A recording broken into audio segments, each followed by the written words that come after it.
Assalamualaikum warahmatullahi wabarakatuh. Selamat pagi. Kami sangat senang bisa berpartisipasi dalam Scientist Experiment Contest. Saya Revina Quraini. Saya Zakaria Dilaga. Saya Lailatul Maghfirah. Dan saya Bintang Aulia. Kami siswa-siswi dari SDN 38 Pontianak Utara. Pada kesempatan ini akan membuat makanan olahan yaitu tapai singkong. Hari ini kami akan melakukan eksperimen bioteknologi dengan teknik fermentasi pada singkong. Selain untuk pengawetan, fermentasi juga dapat meningkatkan nilai gizi, rasa, dan aroma. Untuk itu, mari simak eksperimen berikut dengan seksama.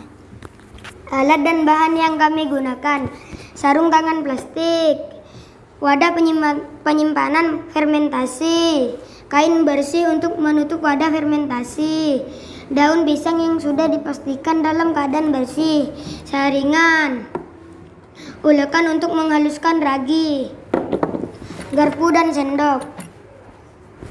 Tips kebersihan: pastikan semua peralatan yang digunakan bersih dan kering untuk menghindari kontaminasi yang dapat mengganggu proses fermentasi. Selanjutnya, singkong yang sudah dikukus, ragi tapai.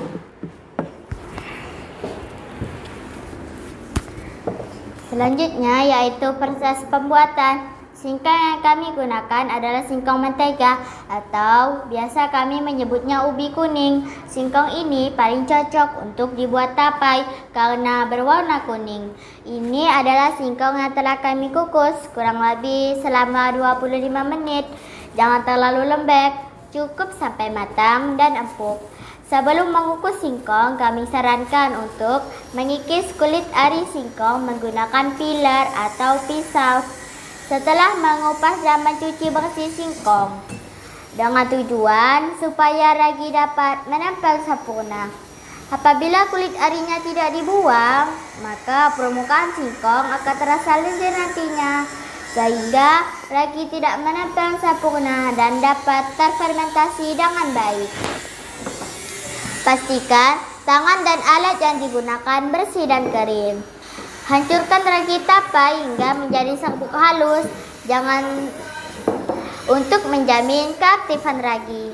Ragi yang aktif biasanya berwarna putih atau krim dan tidak menggumpal. Ada tips tambahan untuk mengetahui bahwa ragi aktif dan dapat digunakan untuk fermentasi.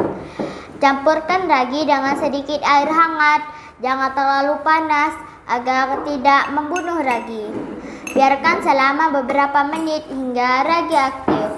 Ragi memiliki peran penting dalam fermentasi tapai, mengubah patin menjadi gula dan kemudian menjadi alkohol dan asam yang memberikan rasa khasnya. Kematian atau ketidakaktifan ragi akan menghambat proses fermentasi, mengarah pada kegagalan produksi dan potensi masalah keamanan pangan. Apabila ragi mulai atau berbusa dalam beberapa menit, menunjukkan bahwa ragi aktif dan siap kita gunakan. Sediakan wadah besar yang akan dilapis dengan daun pisang. Lagi-lagi kita harus pastikan bahwa alat yang kita gunakan dalam keadaan kering. Ini adalah ragi yang telah dihaluskan. Setelah itu disaring agar tidak ada ragi yang menggumpal. Kemudian taburkan ragi tapai secara merata di atas singkong. Ratakan perlahan hingga semua bagian singkong terlapis ragi. Susun singkong ke dalam wadah fermentasi tapai. Fermentasi tapai adalah proses bioteknologi yang memanfaatkan mikroorganisme, terutama ragi, untuk mengubah singkong menjadi produk dengan tekstur, rasa, dan aroma yang khas. Konsep sains dalam fermentasi tapai yaitu mikrobiologi dan biokimia.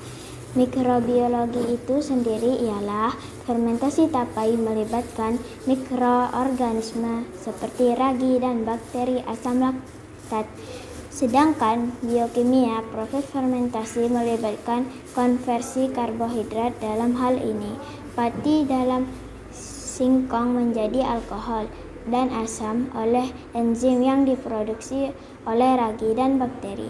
Tutup kembali dengan daun pisang sebelum ditutup dengan kain bersih yang sudah disiapkan. Tutup wadah dengan rapat tetapi tetap memberikan untuk sirkulasi udara. Biarkan singkong difermentasi selama 1-3 hari tergantung pada suhu ruang dan tingkat keasaman yang diinginkan. Usahakan untuk menyimpan wadah di tempat yang tidak terlalu terkena cahaya matahari langsung. Tips: suhu ruang yang hangat akan mempercepat proses fermentasi. Jika suhu ruang rendah, kita mungkin perlu waktu fermentasi yang lebih lama. Ini adalah singkong yang sudah difermentasi selama 3 hari. Untuk mengecek kematangan, kita dapat menusuk singkong dengan garpu. Jika dirasa sudah empuk, rasanya akan manis dan sedikit asam dengan tekstur yang lembut.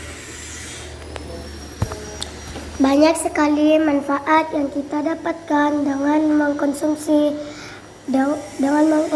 singkong yang diolah dengan memanfaatkan bioteknologi pengolahan pangan. Dalam hal ini adalah tape singkong, yaitu sebagai berikut. 1. Probiotik alami. Tape singkong mengandung bakteri baik yang membantu memperbaiki keseimbangan flora usus, meningkatkan pencernaan, dan meningkatkan sistem kekebalan tubuh. 2. Kandungan nutrisi. Singkong kaya akan berkarbohidrat, serat, dan beberapa mineral seperti magnesium dan mangan. 3. Sumber energi. Konsumsi tapai singkong dapat memberikan energi yang cukup, membuatnya cocok sebagai camilan atau makanan pendamping. 4. Pencernaan. Proses fermentasi membuat nutrisi dalam singkong lebih mudah dicerna oleh tubuh, sehingga baik untuk sistem pencernaan. 5. Kesehatan mental. Konsumsi makanan fermentasi seperti tape singkong juga dapat berdampak positif pada kesehatan mental, membantu mengurangi stres dan meningkatkan mood. Sekian eksperimen kami hal ini untuk mengeksplorasi proses pengolahan pangan untuk menghasilkan Olahan pangan yang bergizi dan bernutrisi. Semoga video ini dapat bermanfaat dan memberikan wawasan baru bagi penonton untuk mengenai pemanfaat bioteknologi dalam pengolahan pangan. Terima kasih telah menonton. Kami pamit undur